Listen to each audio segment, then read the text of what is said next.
பாதுகாப்பு வியூக நிபுணர் திரு நிரஞ்சன் அவர்கள் நம்மோடு இணைந்திருக்கிறாங்க. அவங்கள்ட்ட பேசலாம். சார், பாகிஸ்தானுக்கு சீனா உதவி செய்யும் அப்படிங்கிறது எதிர்பார்க்கப்பட்ட ஒன்றாக இருந்தாலும் தற்போது அது வெட்ட வெளிச்சமாக அம்பலமாக்கி இருக்கிறது. ஒரே நேரத்துல 2 எதிரிகளை இந்திய ராணுவம் வீழ்த்தி இருக்கிறது. இது எப்படி பாக்குறீங்க?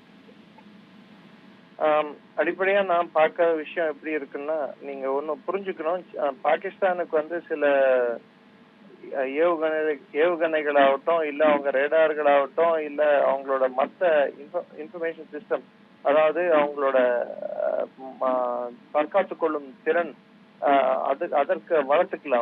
அவங்க பெரும்பாலும் இதை சைனாவிடம் இருந்து தான் வாங்கியிருந்தாங்க.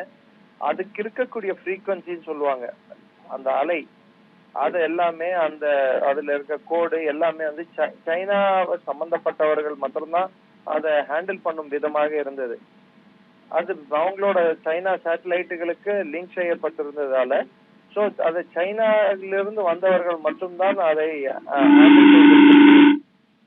அதாவது அவர்கள் தான் கையாண்டிருக்க முடியும். அதனால் சைன ராணுவம் இதில் வேலை பார்த்திருக்கலாம் என்ற ஐயம் நிறைய பேருக்கு இருந்தது. இன்று அது ஊர்ஜிதம் செய்யப்பட்டுள்ளது. சோ இது இது நம்மளுக்கு ஒரு புது தகவல் இல்ல, இது தெரிந்த தகவல் தான்.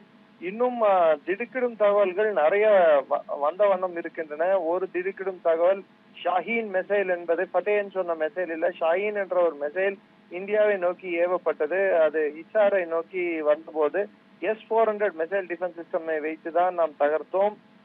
அந்த மிசைல் ஆனது நியூக்ளியர் டிப்டு மிசைல்னு சொல்லப்படுது.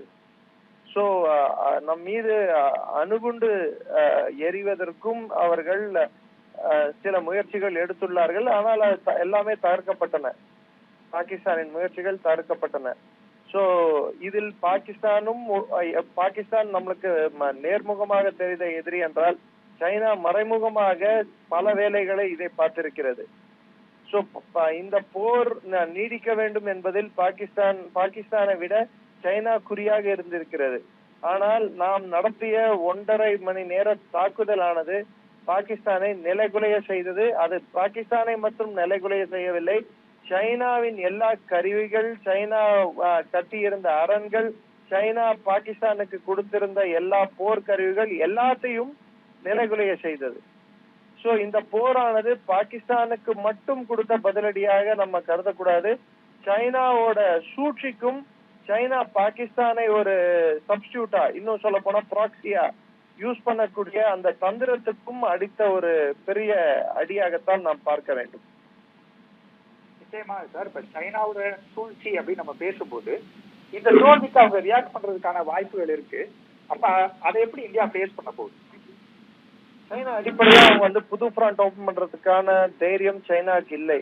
அப்படி அவங்க சைனாக்கு இருக்கக்கூடிய ஒரே ஒரு பகுதி என்பது நம்மளோட சிலிகுரி காரிடார் கிட்ட, நேபாளுக்கு நார்த்ல இருந்து இந்த பக்கம் சிலிகுரி கட் பண்ணி போனா நம்மளோட 7 சிஸ்டர்ஸ், ஸோ பங்களாதேஷை ப்ராப்பப் பண்ண முடியும். ஆனா இப்போ சைனா இருக்கும் சூழ்நிலையில் அது மாதிரியான ஒரு தந்திரத்தை அவர்கள் கையாள்வார்களா என்று நாம் பார்க்க வேண்டும். 2வது, கடந்த ஜனவரி முதல் இன்று வரை ஒவ்வொரு முறையும் நாம் ஏதோ ஒரு போர் சம்பந்தப்பட்ட யுக்திகளையும், போர் சம்பந்தப்பட்ட வார் கேம் அப்படின்னுவாங்க, அந்த போர் ஒத்திகையும் நம்ம அந்த இடத்துல பண்ணிட்டு இருக்கோம்.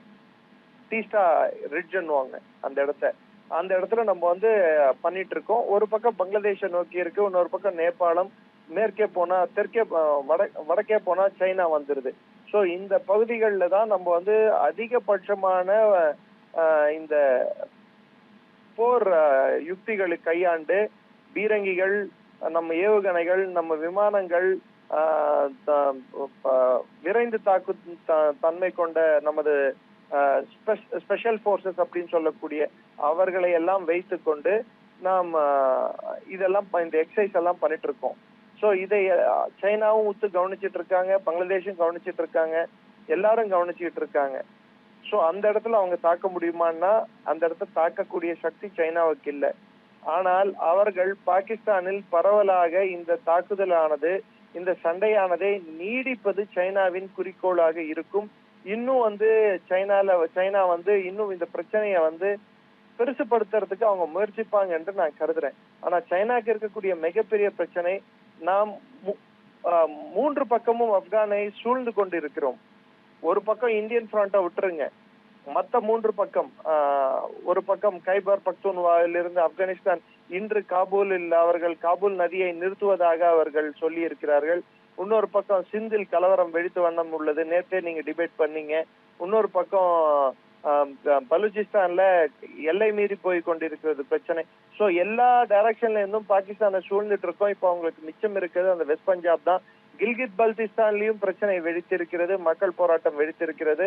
சோ சைனாவுக்கு வந்து எந்த அளவுக்கு பாகிஸ்தான் நிலப்பரப்பை இந்தியாவுக்கு எதிராக யூஸ் பண்ண முடியும் என்பது காலம்தான் பதில் சொல்லும். அதற்கு பதிலடிகள், அதற்கு தக்க தந்திரங்கள், அதற்கு தக்க ராஜாங்க ரீதியிலும் ராணுவ ரீதியிலும் நாம் பதிலடி கொடுக்கும் வண்ணம் நிறைய செயல்பாடுகளை செய்து கொண்டிருக்கிறோம்.